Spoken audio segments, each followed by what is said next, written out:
Durante a súa visita ao Colexio de Bergondo, en Noia, a conselleira de Educación supervisou o resultado das obras financiadas polo seu departamento no centro nos últimos meses, que ascenderon a preto de 1,5 millón de euros. Ademais da sustitución da cuberta, desenvolveuse un proxecto de eficiencia enerxética e mellorouse a accesibilidade coa construción dunha pasarela cuberta entre o colexio e o pabillón. E fai unhas semanas veñen de rematarse unha serie de obras que permitiron, por unha banda, unha mellora das condicións de aillamento e mellora das condicións de habitabilidade e confort do propio colexio. Por outra banda, a construción dunha pasarela que conecta o propio recinto escolar cas instalacións do recientemente construído polideportivo, un polideportivo que complementa o servicio deportivo e as instalacións que tiña o propio centro e que ademais permite tamén facer actividades fora do horario escolar para outros clubes ou outras entidades deportivas que están utilizando o mesmo.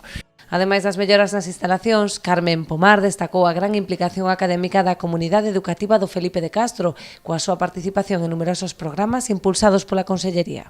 Outro aspecto, o aspecto pedagóxico, que tamén é fundamental, non? Este é un centro que participa de varias actuacións e de varias liñas marcadas pola Consellería de Educación.